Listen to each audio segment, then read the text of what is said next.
En automne, aux quatre coins du monde, les fêtes qui sanctifient et ouvrent le temps ne manquent pas. Au Japon, la fête de l'équinoxe d'automne est semblable à celle de l'équinoxe de printemps. Au moment des équinoxes, le soleil se couche exactement à l'ouest, c'est-à-dire dans la direction précise du paradis, de Bouddha Amida, où les morts sont censés renaître. Fleurs de lotus parmi les marécages du monde. Les âmes des morts sont donc plus proches de la terre qu'en tout autre moment. Elles reviennent saluer leurs descendants, leur apporter le bonheur et recevoir leurs prières. Pour ces fêtes d'équinoxe, on lit dans les monastères des textes sacrés afin que les défunts connaissent la libération de leur dernière attache, mémoire stagnante de leurs désirs inassouvis. Puis, pour les vivants qui demeurent dans cet espace-temps transitoire, c'est l'heure de partager un bon repas. Dans la tradition juive, l'automne, c'est le début de l'année, mais au fait, quelle année? Le décompte de l'année juive s'effectue à partir de la date plus symbolique que scientifique de la création du monde. En 1994, nous sommes en 5754. La grande peur de l'an 2000 est ainsi largement dépassée. Le nouvel an, au mois de septembre, s'appelle Rosh Hashanah. C'est le jour anniversaire de la création du monde par Dieu. C'est le jour où le monde se reconnaît une origine et lui donne le nom de l'être qui est et qui fait être. Cet être qui est demeurant inconnu et son nom imprononçable, Yud-Ke-Vav-Ke, Yud-He-Vav-He. Le tétragramme du nom de Dieu se respire dans le secret du cœur ou dans le silence du mental, avant que ce ne soit pensé le monde et la présence même de l'homme. Ce peut être qui le pense, ce peut être qui n'a pas l'être par lui-même, mais qui peut, s'il le veut, y participer chichement ou généreusement, et libre de bien ou mal agir envers les différents modes de l'unique présence créatrice cosmique ou humaine. C'est pourquoi au jour de Rosh Hashanah, on consulte le livre de la vie et de la mort, la grande mémoire où s'inscrivent en lettres d'ombre et de lumière le moindre de nos actes. Les 10 jours qui suivent Rosh Hashanah sont destinés au repentir qui culmine au 10e jour par le grand pardon, Yom Kippour. Ainsi, on commence une nouvelle année en se détachant des poids morts de l'année précédente. À l'automne, on cueille non seulement les fruits mûrs ou pourris, conséquences de nos actes passés, on cueille aussi les germes d'un fruit neuf, purifié ou fécondé dans les eaux de la grande certitude. Le fond de l'être est miséricorde.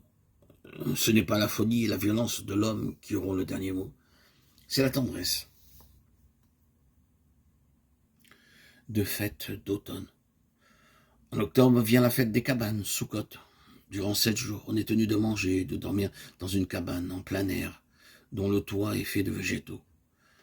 C'est le moment de nous souvenir que nous sommes étrangers et pèlerins sur la terre et que nous n'avons pas ici-bas de demeure stable.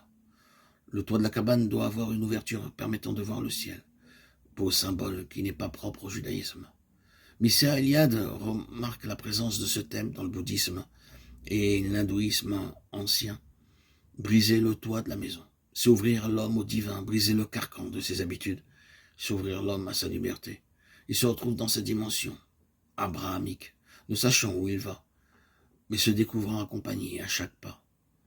Le sens de notre marche et de nos campements dérisoires à travers le monde n'est-il pas dans cet entrebâillement hospitalier de nos portes ou de nos voiles à l'étranger surgit d'on ne sait où, seule ombre et seule fraîcheur plus implacable de nos déserts. Dans la tradition chrétienne, l'automne sera aussi le temps des moissons. La fête de la Toussaint arrive comme l'accomplissement de toute une année initiatique et liturgique. Il aura fallu cette nouvelle naissance en nous, ce Noël, puis cette longue marche à l'étoile, cette traversée du Jourdain, l'épiphanie, le baptême du Christ. Ce passage à travers l'épreuve, cet amour conduit jusqu'à l'extrême, la Pâque. Il faudra encore bien des descentes aux enfers et des ascensions avant de vivre en plénitude dans le souffle de l'Esprit, la Pentecôte, qui fera de nous des saints. En ce 1er novembre, nous fêtons tous ceux qui sont laissés habiter par ce souffle de liberté et d'amour. Tous ceux qui, à travers mort et résurrection, ont incarné les paradoxales béatitudes. Nous faisons aussi mémoire de tous nos amis défunts qui ne furent pas tous délibérés vivants. Ces saints, ces ressuscités dont parlent aussi les traditions de l'Inde, mais des amis qui continuent leur chemin.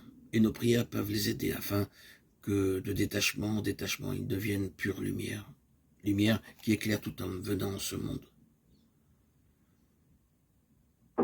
Ce qui est d'ailleurs le prologue de Saint Jean.